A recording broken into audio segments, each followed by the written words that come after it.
ویو قرضونو کې گیر دی کاروبار بند دی علما وی دی ماسخوتن د مانځه نه پس په پابندۍ سره 1500 پیری درود شریف شروع کی قرضونه او کاروبارونه هر څه به قرضونه به ختم شي او کاروبار به کوله وشي الله به چری نه غریب کوي چې کم سړی درود شریف ډیر وایي یو هغه دا وجه لیکلې چې دام د رزق د پراخۍ دپاره چې دې سړي باندې به غربت نه راځي چې کم بنده درود شریف وایي کنی شوروی که درود شریف وایي غربت به نه راځي انشاءالله همیشه به دې مالدار بل علماو هغه لیکلي دي وایي چې کم سړی حجونه او عمرې سیوا کوي دی به نه غریب کیږي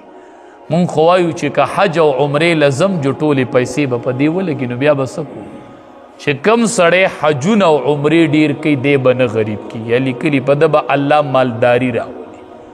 دی به الله نور مالداري چې حج له ډیر ځي او عمرو له ډیر ځي دی به الله نور مالداري او نور مالداري به پې الله راولي بله وجه یې لیکلې ده سبب یې لیکلی دی د رزق د پراخۍ دپاره چې وی کله سړی په درستخوان ناست او ډوډۍ خوري او په دې درستخوان باندې دا واړه واړه بوچړي پاتې شي چې دا دې رالی او دا خوري یو به دی الله غریب کوي نه او بل به د ده حافظه مضبوطوي د ده نه به ییر نه راځي نن سبا زنانو ته څومره د ییرو مسله ده ییر دې رانه ییر شو رانه چې دقه د درستخوان د بوچړي رالی او خوري یو بی الله غریب کئی نه او بل بی الله حافظه مضبوطه کی د دې سړي حافظه به مضبوطه وي دنه به ییر نه راځي چې دغه بوچړي خوري چې کم په دې درستخوان باندې پاتې کیږي او دی به نه غریب کیږي نن سبا د غربت غټه وجه چې ده هغه د رزق بې قدري ده بوچړي خواړه څه کوي چې لوښو کې به ډوډۍ پاتې شي او هغه به په ناوګو کې په لارو کې به وي په هغې ناوګو کې چې هغې کې به د پلشونو او د غسلخانو اوبه به او د هر کور نه چې اوبه را بهیږي په نالو کې پکې چاول را روان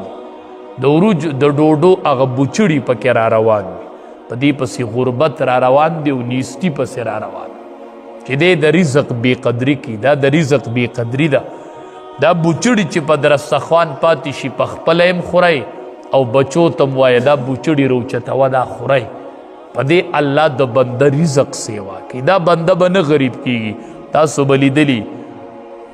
ډېر مالدار به م داسې لیدلي چې اچانک غریبانان شي ډېره نیستي پې راشي دا دوی د رزق بې قدري وکړي هسې دا درستخوانونه داسې نولی په غولي کې او برنډو کې هر ځای ورکره کور کې بوچړي پراته دا د رزق بې قدري وکړي نه الله ترې نه هغه رزق والي او بله وجه یې لیکلې ده د رزق د پراخۍ دپاره او د مالدارۍ دپاره چې وی کم سړی نفلي صدقې ډېرې ورکوي صدقه چې کم سړی ورکوي دی به الله نه غریب کوي ښه کم لاس چې په صدقه عادت شو چې دی صدقه ورکوي دې کس سره به الله هر ټیم پیسې ساتي او دی به بل نه ورکوي الله به دې داسې حالت ته نه پاتې کوي چې دله به بل ورکوي نه ورکون کې لاس الله اغستون کې نه جوړي چې کم سړی نفلی صدقات ورکوي زکاتونه نه زکات خو پتا د الله حق دی خو به ته ورکوي چې ور دی که نه هغې کې پتا ثواب دی ونه ګټو چې الله به اجر درکړي خطا فرض ادا که د ګناه نه خلاص شوی نو مونږ چې زکات ورکو نو لوی کار مونږ وایو چې وکړو چېرته او ټول کلي کې مشهوره کو زکات ورکوما زکات په ورکې که نه دی ورکو نو الله به دې نیسي دا مال نه به دې مار جوړ شوی دی وښکو ته به دې نښتې خوري به دې زکات خو چې ورکې نو صرف ذمه دې خلاصه شوله د زکات نه علاوه نورې نفلي صدقې چې څوک کوي نو وی الله به دا سړی مالدار کي او همیشه به دې ورکوونکی جوړ شي چې کم سړی سخي دی به الله نه غریب کوي ښه حدیث مبارک کې راځي دا سخاوت چې دی سخیتوب دا په جنت کې یوه ونه ده نو چې کم او دنیا ته یې څانګې راغلي دي نو کم سړی چې سخي وي نو د هغې سخاوت د ونې یوه څانګه نیولې ده چې هغه څانګې ونیوله نو هغه ونه په کوم ځای کې ده په جنت کې نو دی به جنت ته ځي. سخي سړی الله ته نږدې دی، مخلوق ته نږدې دی او جنت ته نږدې دی. او بخیل سړی د مخلوق نه لرې دی، د الله نه لرې دی او د جنت نم لرې دی او دوزخ ته نږدې دی. سخي سړی نو چې کم دا بخیل سړی نو چې کم سړی صدقه ډیره ورکوي الله به دی نه غریب کوي، الله به د باندې مالداري راولي او همیشه به د لاس ورکوونکی وي. دا به اغوستونکی کیږي نه چې کله دی نفلي صدقې ورکوي. دا ډیر ښه صفت دی، دا ځان کې پیدا کو. غریب کیږي به نه دا بنده چې کله دی نفلي صدقات ورکوي. دا 15 وجې لیکلي دي د مالدارۍ او د غربت د ختمولو دپاره. نو ابو ذر رضی الله تعالی عنہ فرمائی وی نبی کریم صلی الله علیه وسلم چې راته نصیحت کو نو ماته وی علیک بتقوی الله، بس تقوا اختیار کړه، الله نه یریږه. قلت ما ورته وی د الله حبیب زدنی، نور راته پسې لږ سیوا وکړه، نور نصیحت راته وکړه. وی نبی علیہ السلام راته وی چې علیک بتلاوت القرآن، یو د الله نه یریږه او یو د قرآن تلاوت شروع فإنه د قرآن تلاوت شروع که فإنه نور لک فی الارض وزخر لک فی السماء. د الله نه یریږه. ما ورته وی چې نور نصیحت راته وکړه نو وی چې د قرآن تلاوت کوه. دا په ځمکه کې نور دی او په اسمان کې ذخیره ده. ځمکه کې نور دی، مخې ته به دې رڼی چې د قرآن تلاوت کوي، مخ به دې روښانوي، قبیله به دې روښانوي. د قرآن تلاوت کوه، د قرآن تلاوت کوه. دا په ځمکه کې نور دی او په آخرت کې به دې ذخیره جوړه شي. وذخر لک فی السماء، د آخرت دپاره دا لویه سرمایه ده، دا لویه ذخیره ده چې د قرآن تلاوت کوي او دا جمع کیږي. مونږ باندې کلونه تیر شي، روح کال تیر شي، مونږ قرآن ختم کو په ناظره. قرآن کال یو روجه راشي او بل راشي او مونږ پکې چرته قرآن ختم نه کو. نبی علیہ السلام راته وی چې د قرآن تلاوت کوه. ما د نبی علیہ السلام نه تپوس کو چې د الله حبیبه د آسماني کتابونه څومره نازل شوي وو. ما ته وی چې 100 صحیفې نازلې شوي دي او 4 آسماني کتابونه. د اسمان نه 100 صحیفې راغلي دي او 4 آسماني کتابونه دي. ما ته وی چې 50 صحیفې چې وي دا په حضرت شیس علیه السلام نازلې شوي وي. 10 صحیفې چې وي دا په حضرت ادریس علیه السلام نازل شوي وي. او 10 صحیفې په ابراهیم علیه السلام او 10 صحیفې په موسی علیه السلام د تورات نه مخکې. نو ټولې 100 صحیفې وي او 4 آسماني کتابونه او 100 صحیفې دا اسمان نه را نازل شوي. ما ورته وی چې د الله حبیب د ابراهیم علیه السلام په صحیفو کې څه لیکلي؟ الله حبیب د ابراهیم علیه السلام په صحیفو کې څه؟ ما ته وی هغه ټول مثالونه، هغه ټول مثالونه. د ابراهیم علیه السلام صحیفې چې وي هغه مثالونه. ما ته وی چې لکه یو مثال پکې دو. د ابراهیم علیه السلام په صحیفو کې یوه خبره دا وه چې اے قبضه کوونکي مغرور بادشاه، اے قبضه کوونکي او مغرور بادشاه چې په ملک ته قبضه کړي او غرور د پکې مې ما ته دې دپاره نه وی لیږلی چې ته پیسه په پیسه جمع که. ما ته دې دپاره لیږلی وی چې ما ته د مظلوم پر یاد راونه رسي. دا د ابراهیم علیه السلام په صحیفو کې لیکو چې اے قبضه کوونکي او مغرور بادشاه، ما ته دنیا ته دې دپاره نه وی لیږلی چې ته پیسې جمع که. ما خو ته دې دپاره لیږلی وی چې ما ته د مظلوم پر یاد راونه رسي. د مشر نه به الله دا تپوس کوي په ورځ د قیامت. ټیک ته چې تپوس یو دی خو دا ډېر ګران دی، دا ډېر ګران کار دی مشري کول. دې نه امان غواړئ، امان امان. یو تپوس پته الله کوي چې ته ما مسلط کړی وي، ته ما مشر کړی وي،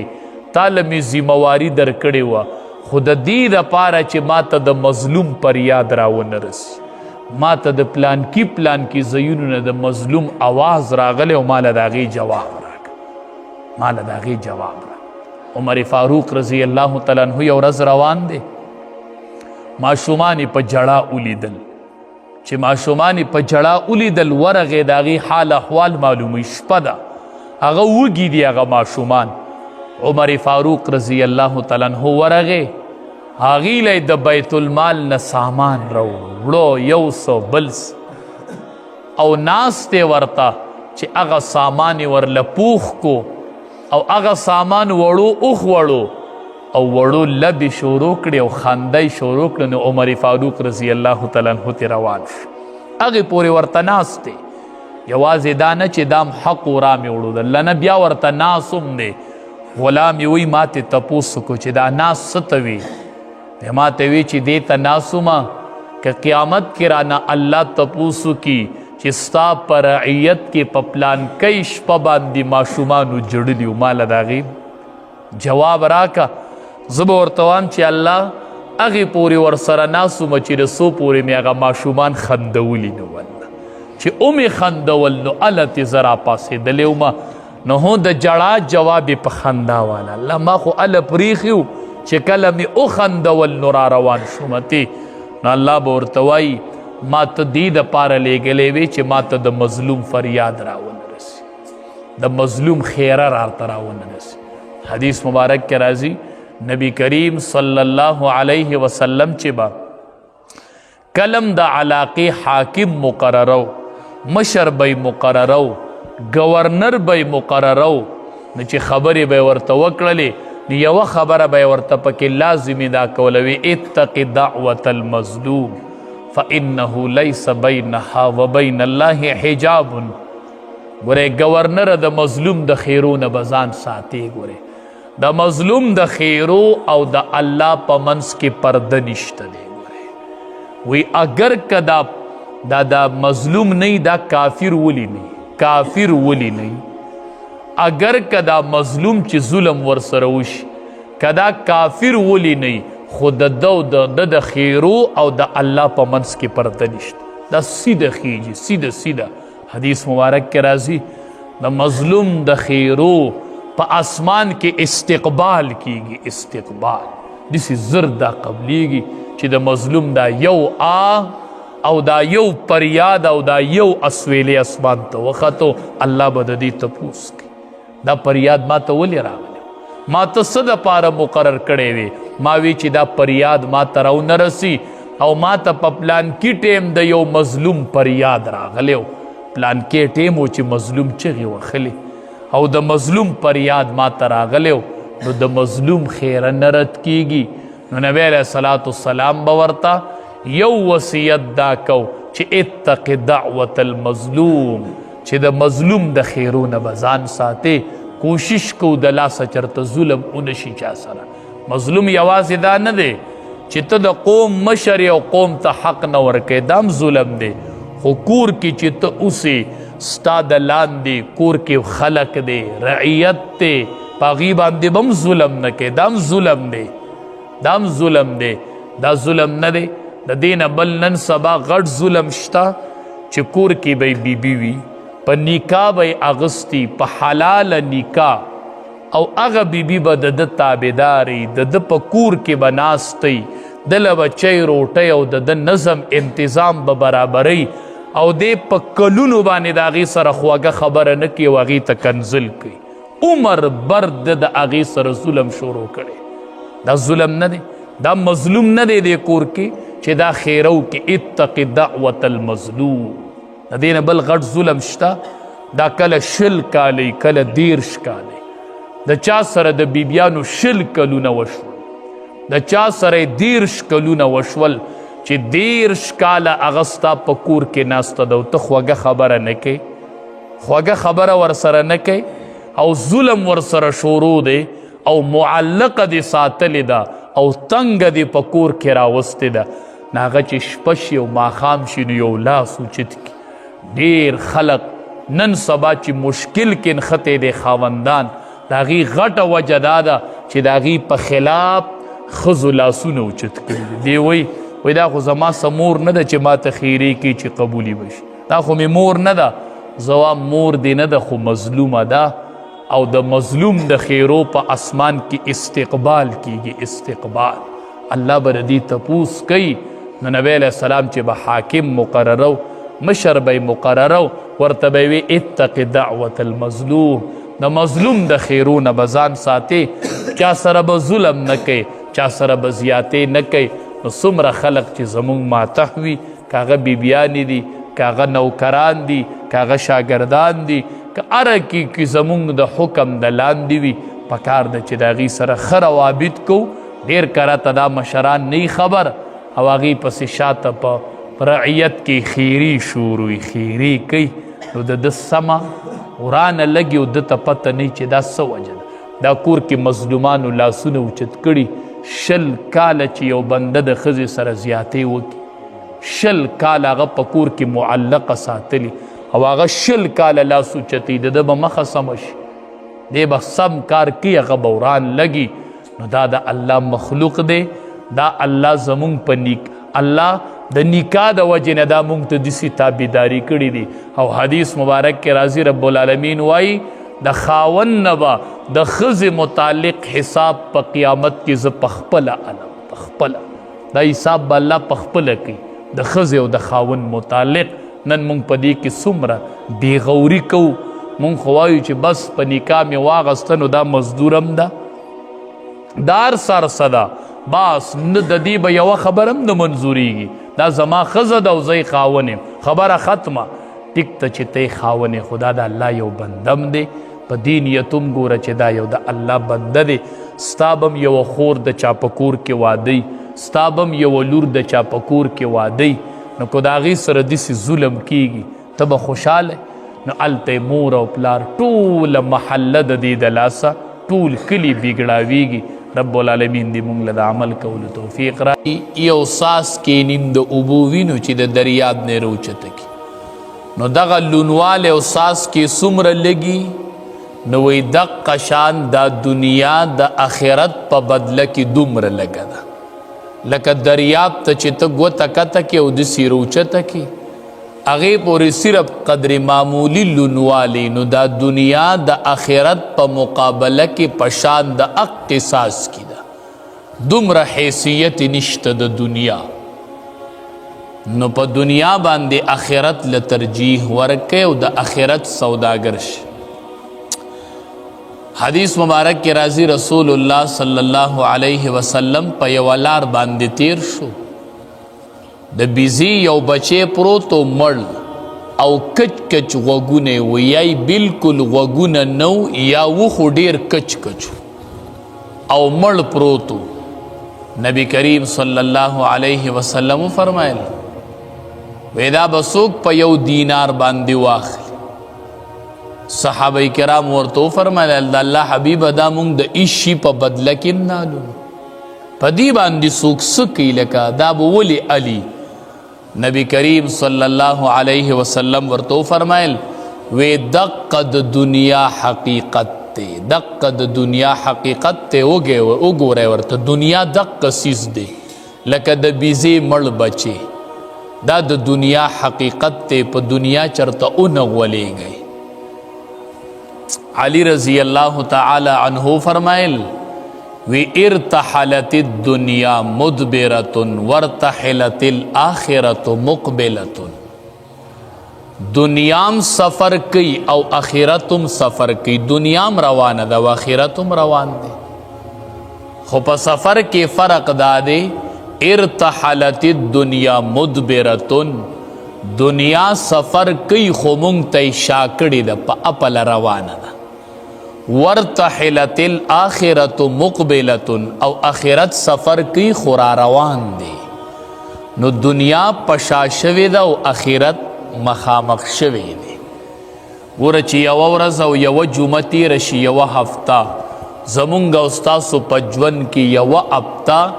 د دنیا نه لرې شو آخرت ته نږدې شو دنیا سفر کی خو مدبرتن شاکړې ده والآخرة مقبلة اخرت را مخامخ شوی او اخیار سړی سو کی چې هغه تلونکي میلمه له تیاری کوي کورا تلونکي میلمه له تیاری کوي چې میلمه تیر شي نو خلق وایي دا پاتې دی او چې میلمه راځي نو خلق وله تیاری کوي وي میلمه را روان دی نو ارتحلت الدنیا مدبرة دنیا پشا شوې ده ورتحلت الآخرة مقبلة اخرت مخامخ را روان دی اوی په دې دنیا کې څه زامن د اخرت دی او څه د دنیا دی وی فکونو من ابناء الاخره اے خلق د دنیا زامن شی ولا تکونو من ابناء الدنیا د اخرت زامن شی او د دنیا زامن ما جوړیږئ د دنیا طلبگار ما جوړیږئ او د اخرت طلبگار جوړ شی وی ولی فإن اليوم عمل ولا حساب زکوی نن ورځ عمل شته دی او حساب نشته نن خلق تش عملونه کوي ځان له نیکۍ جمع کوي تلاوتونه ذکر و اذکار روجی میاش عبادتونه تلاوتونه روجی تهجد خلق سره ښه سلوک نن عمل شته او حساب نشته وغدن حساب ولا عمل سبا دسی ورځ را روانه ده چې حساب به یي او عمل به نه نن د عمل میدان دی او سبا در پسی د حساب میدان را روان التب بیا عمل نیو د حساب خبری بکی او نن دلته حساب نشته او عمل دی نو عمل کوا کوا کوا و یو ورځ د حساب را روانه دلته بیا عملونه نکیږي مونږ وایو سبا ورګه بل ورځ ولا د بل روجینا ورګه چې لیله لاړ شم ورګه د بل هفتینا ورګه د دې پلان کی وخت نه به شروع وکم نیک اعمال نه نن د عمل میدان دی عمل کوا کوا انتظار مکوا تو بدا انتظار کئی وغدن حساب ولا عمل سباب پا دیسی میدان ورشی چی التببیا حسابی و عمل بنی التببیا حسابی و عمل بنی نبی کریم صلی اللہ علیہ وسلم با دنیا تس نسبت کو وی حبب الینا من دنیا کو نبی علیہ السلام بوی ویستاسو د دنیا نه ما تدری خبری خوخی دی ویستاسو د دنیا نه مطلب دا چې زما ګورې د دنیا سره تعلق نشته مونږ وایو دا سیستا دی نبی علیہ السلام بوی ستاسو د دنیا نه ما تدری خبری خوخی دی ځان ته به د دنیا نسبت نه کو زما د دنیا سره وی تعلق نشته دی ستاسو د دنیا نه ما تدری خبری ډیری خوخی دی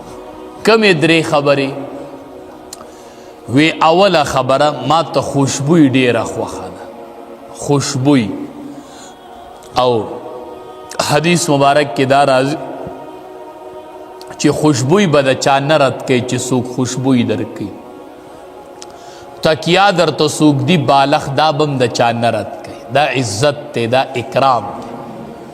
دی یو می خوشبوی خوښه ده ستاسو د دنیا نه او بل نیک بی بی چې د سړی نکاح کړي بی بی او نیک وي په نکاح کې وي او نیک وي دا مې خوښه ده نبی کریم صلی الله علیه وسلم فرمایل وی دا دنیا چې دی دا ټول سامان دی او د دنیا په سامان کې غوره سامان المرأة الصالحة هغه نیک بی بی ده په ټول دنیا کې غوره سامان هغه نیک بی بی ده چې سړی ته نیک او صالح بیبي میلو شي دا د دنیا په سامانونو کې په ټولو کې بهتر ده نو نبی کریم صلی الله علیه وسلم بو فرمایل وی ماتا ستاسو په دنیا کې دویم سیس چې دی هغه نیک بیبي خوښه ده نیک بیبي دا ده حدیث مبارک کې راځي چې کله ورته خاوند نظر وکړي نو دی به خوشحاله شي دا د نیکې بیبي نښه ده چې خاون ورته ګوري نو خوشحالیږي او چې کله خاون نه نو دا د خاون د مال او د جان حفاظت کوي د خاون په مال او په جان باندې خپه کیږي چې کله خاون نه د هغې حفاظت کوي نو دویم نیک بیبي او دریم چې دی زما د سترګو یخوالی چې دی هغه په مانځه کې کیښودلی شوی. دریم مې دا ډېر خوښ دی په دنیا کې، خوشبوی مې خوښه ده، نیکه بیبي مې خوښه ده چې د سړي په نکاح کې، او دریم د سترګو یخوالی زما چې دی هغه په مانځه کې دی. نو ابوبکر صدیق رضی الله تعالی عنه ورته وی زما هم درې خبرې خوښې دي. وی کمې درې؟ وی تا ته کتل او پتا مال لګول او چې زما لور بیبي عایشه ستا په نکاح کې ده. وی دا درې خبرې مې ډېرې خوښې دي. صحابه کرام صحیح عاشقانو د رسول الله صلی الله علیه وسلم مالونه او جانونه پې قربان کړي. وګوره چې کله نبی کریم صلی الله علیه وسلم سره ابوبکر صدیق رضی الله تعالی عنه په غار حرا کې و، په غار ثور کې هجرت چې کله کوه او په غار ثور کې ورسره و. نو ګوره اوس په تا ته د محبت پته ولګي، مونږ هم د محبت دعوی کوو. چې کله غار حرا کې دا غار ثور کې ورسره ابوبکر صدیق رضی الله تعالی عنه 3 ورځې و، خپل لوري راوغوښتله اسما رضی الله تعالی عنها، وی ته به مونږ له ډوډۍ چای وړې راوړې. عبدالرحمن خپل بچی راوغوښتو، هغه ته یې وی ته به ګرځې راګرځې چې زمونږ په باره کې خلق څه خبرې کوي هغه به ټیم په ټیم را رسوي چې مونږ ته پته لګي چې خلق مونږ باره کې څه وایي. غلام یې راوغوښتو، وی ته به مونږ له دا بیزه او چیلی راولې د پویو انتظام به رالتله کوي. نو ګوره بیبي ته وایي ته به یې پخی، لور ته وایي ته به یې راوړې، غلام ته وایي او زوی ته وایي ته به راله معلومات راوړې، ته به راله معلومات راوړې، غلام ته وایي ته به راله پی راوړې، او زه به خپله د امام الانبیا سره. نو ټول کور د امام الانبیا په خدمت کې ولګو. لور په خدمت کې ده، بیبي په خدمت کې ده، پخپله په خدمت کې دی، او غلام هم په خدمت کې دی. نو الله به مقام نه ورکو. عمر فاروق رضی الله تعالی عنه ورته وایي وی ماله د دغې 3 شپو نیکی راکه دا کمې چې تا په غار ثور کې تیرې کړي دي، او زما د ټول عمر نیکی واله خو ماله د دغې 3 شپو نیکی راکه. د دغې 3 شپو نیکی ماله راکه او د ټول عمر نیکی مې واله، خو دا 3 شپې چې تا کمې غار ثور کې د امام الانبیا سره تیرې کړي دا نیکی ماله راکه. څومره لوی نیکی وګټل. چې روانو د هجرت په سفر چې مخې ته لاړل روان دي، نو لار کې پې لوږه رالاله. ام معبد دا یوه زنانه ده، لار کې کورو د دواړو جهانو سردار او ابوبکر صدیق رضی الله تعالی عنه ورکره ورغلل. ورته وایي د خوراک څه نشته دی؟ د عربو خلق به په میلمستیا کې خو میلمه به یې خوښو. ورته وی میلمه خو مونږ خوښو،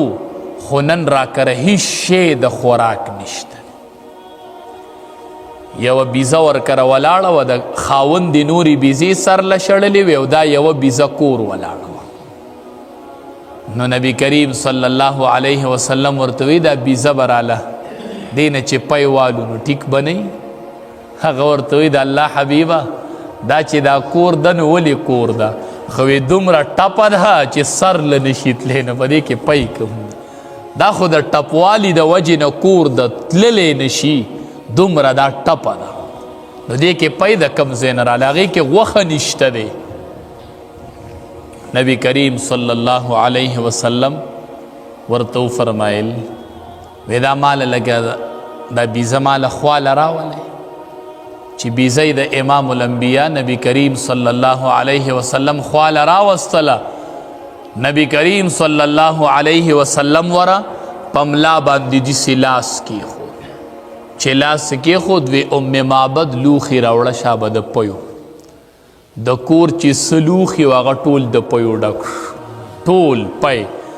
د لوږې د لاسه هغه بیزه خوراک له نه شوه تللی، دومره ټپه وه چې نبی کریم صلی الله علیه وسلم په لاس کېښودو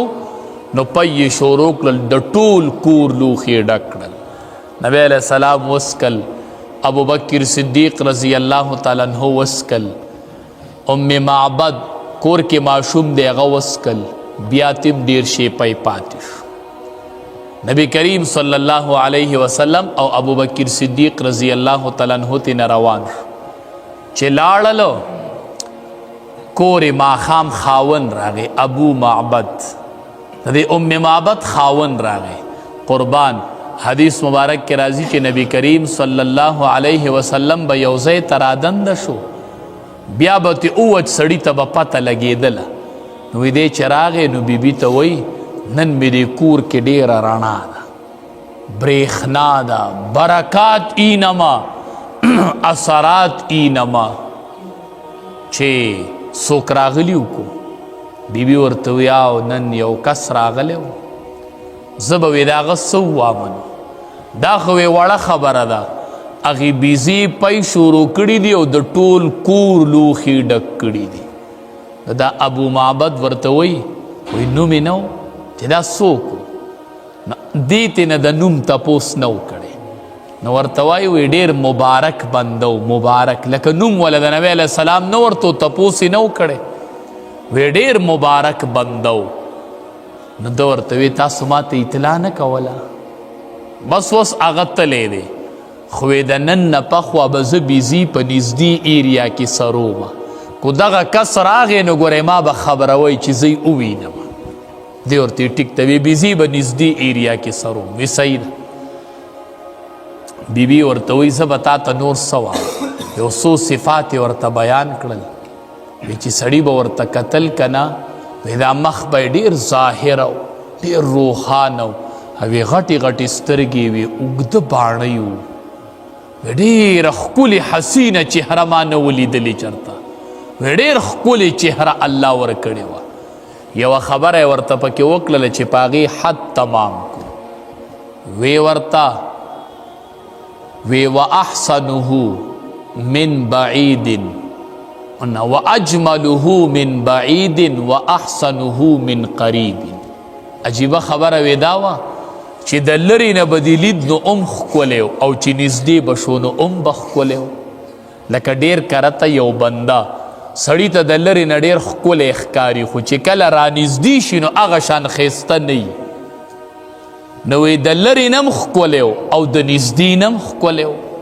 هر حالت یې ښکلی چې د لرې نه به دې کتل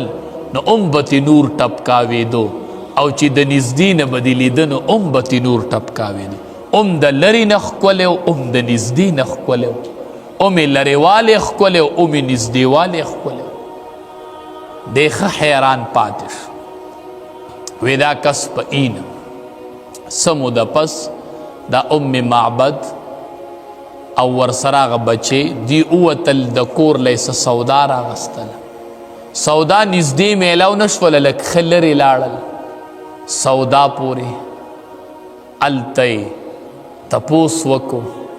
نه چې سودا پسې لږ لرې لاړل نو ابوبکر صدیق رضی الله تعالی عنه یې ولیدو نو دا هلک دی زنانه ته وایي وی دا هغه دی وی د هغې مبارک سره چې ملګری و دا هغه کس دی وی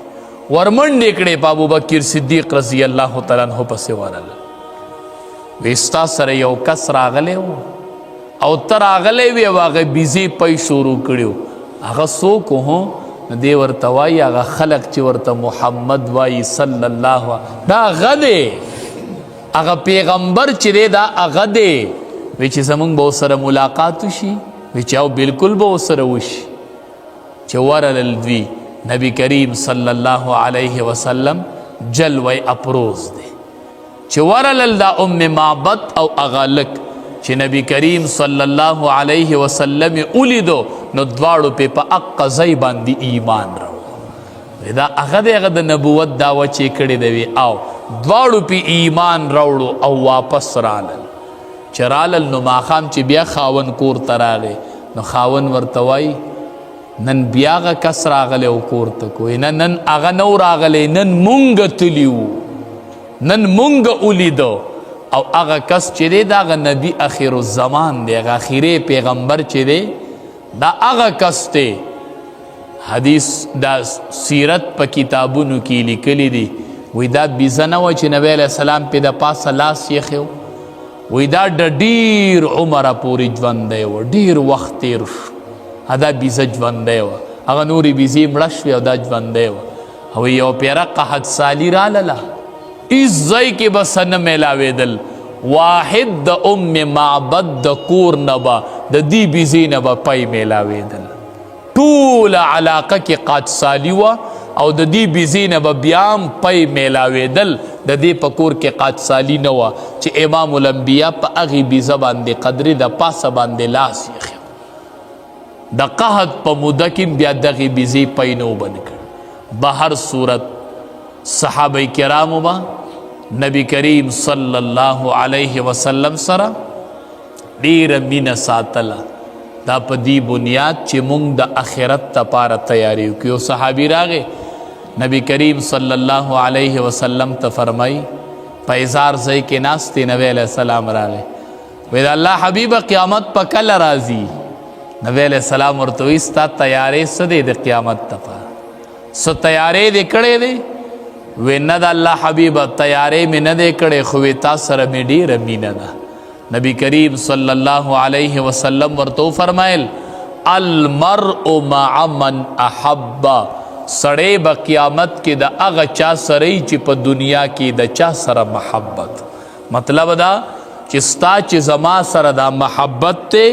دام ستا د آخرت د تیاری د پاره کافی دی، دام ستا د آخرت د تیاری د پاره کافی دی. صحابه کرامو به نبی علیہ السلام سره داسې محبت و داسې محبت. یو ماشوم د خپل تره سره به راتو د نبی کریم صلی الله علیه وسلم خواله مسجد نبوي ته راکوټ و، هغه به د ګوتې نه نیولی و. نبی علیہ السلام خواله به راته نو یو ورځ هغه تری نه و، نو هغه ماشوم یوازې راغی. چې یوازې راغی هغه ماشوم چې نبی کریم صلی الله علیه وسلم ناسو د قیامت ذکر یې کو. هغې ماشوم چې هغه خبرې واورېدلې نو کور ته لاړ. تره ته وایي ای زما ترو ما نن داسې خبرې واورېدلې، داسې مې د ذهن کې پرتې دي لکه زه چې اینمه، داسې خبرې مې نن د امام الانبیا نه واورېدلې. نو هغه تره چې و هغه اندروني منافق و، حال دا دی چې مانځله به راتو. نو ده ته یوه کلمه وویلله، وی که دا پیغمبر رښتینی وي، دا ته چې کمې خبرې کوې نو وی بیا خو به مونږ د ښځو نه هم لاندې یو، یا دا چې مونږ به د خرو نه هم بدتر یو. دی په دې خبره باندې ډېر خفه شو. دا ورارئ وره څومره رکوټې دی، تره ته څه وایي چې د نبی علیه السلام په شان کې دا خبره واورېدله، ورته وایي وی دوه لارې مې دي خاوس، یا به ستا دا خبره نبی علیه السلام ته رسوم، ستا نه به لار جدا کوم، او یا چې دا خبره نه رسومه جو ستا ملګری به یم. داریک راغی د نبی کریم صلی الله علیه وسلم خواله او هغې تره ته وایي چې دا خبره یې ترې واورېدله. وی زما دې د الله په ذات قسم چې دومره مې خوښ وې چې تا به زه د نبی علیه السلام خواله به وستل، زما دې د الله په ذات قسم چې دا یوه خبره دې وکړله په ټوله دنیا کې مې اوس ته بدې شي، ته مې اوس بدې شي، وی ته مې په ټوله دنیا کې اوس بدې شي.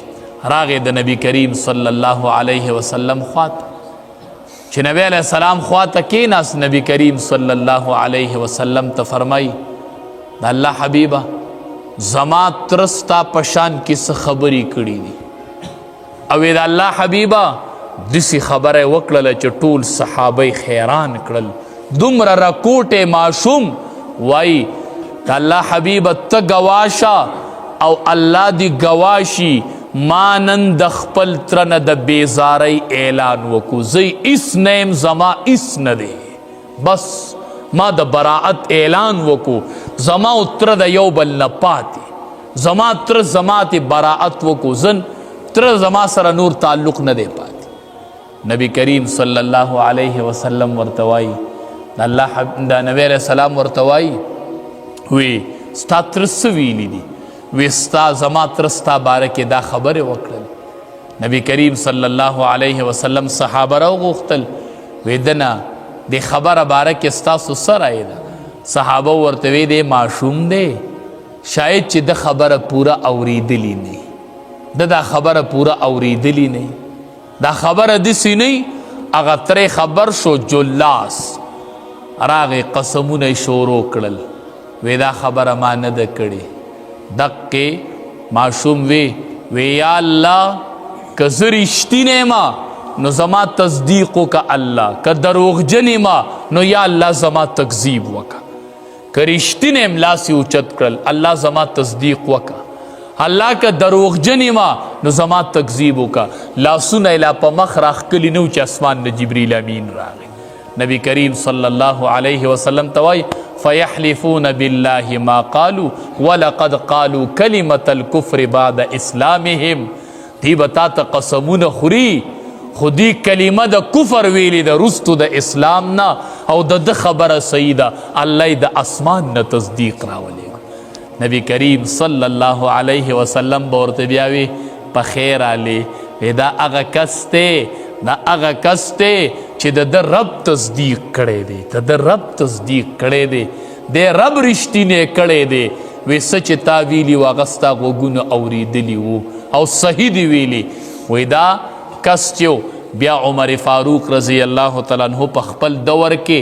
دی د حمص یوه علاقه وه، د هغې ګورنر مقرر کړی و. او بیا چې دی کله وفات شو نو عمر فاروق رضی الله تعالی عنہ ډېر خفه و.